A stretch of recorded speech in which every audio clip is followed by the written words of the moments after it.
When most people think of LucasArts games for the Super Nintendo, the games that usually come to mind are the Super Star Wars games. But one title that is oftentimes overlooked is Indiana Jones's Greatest Adventures, which was released right on the heels of Super Star Wars Return of the Jedi.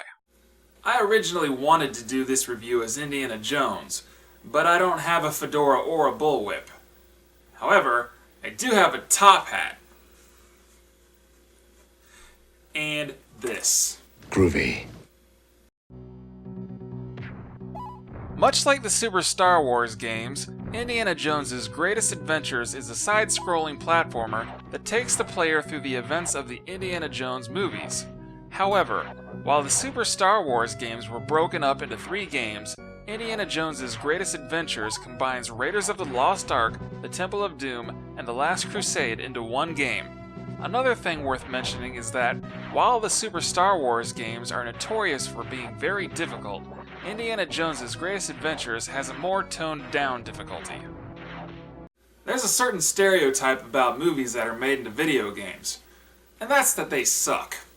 But does Indiana Jones's Greatest Adventures fall victim to that stereotype? Well, let's find out. It's time for the good, the bad, and the ugly. The good. Jesus! Let's go. LucasArts did an incredible job of recreating locations from the Indiana Jones movies. As I mentioned earlier, each movie is represented in the game, so there is a wide range of locations. The music is also decently recreated. However, I found that some of the more enjoyable stages were the ones with a minimal amount of music, like the snowy Nepal stage, where wind is the most predominant sound. Of course, I might just enjoy that particular stage because it has some certain parallels with real life right now.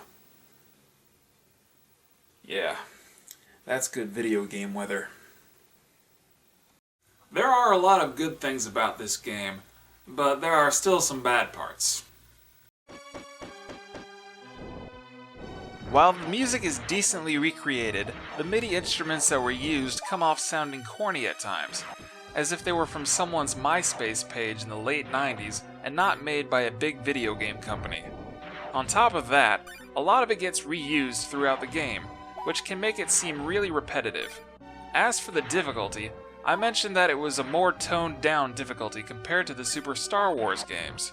Some people feel as though the difficulty is too easy, but I feel like it's an average difficulty with some difficult areas scattered throughout. Difficulty. Difficulty. Difficulty.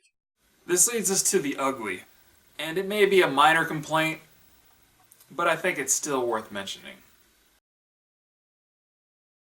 Remember in Aladdin, where you have to fly on the magic carpet while outrunning the wave of lava?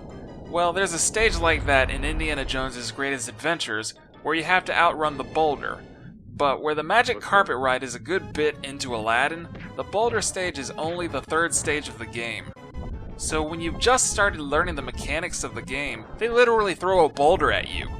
Talk about sink or swim. You also have to jump over obstacles while running from the boulder, and if you hit one of them, you get slowed down. Since the giant boulder keeps you on the right side of the screen, getting slowed down even the slightest bit can have deadly results. This is probably the biggest downside to following the events of the Indiana Jones movies, since the boulder scene happens at the beginning of Raiders of the Lost Ark. But I guess that's a price you pay for making a faithful adaptation. But once you get past this stage, the difficulty evens out.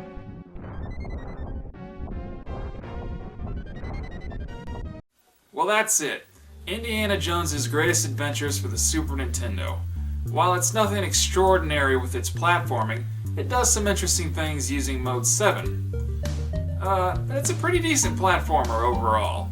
So, go ahead, give it a try, give it a play. I'm Joe from The Wrong Channel. Have a great day.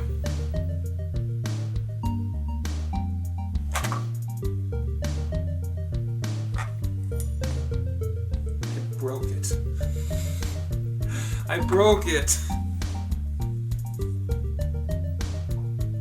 Boy, that was cheaply made.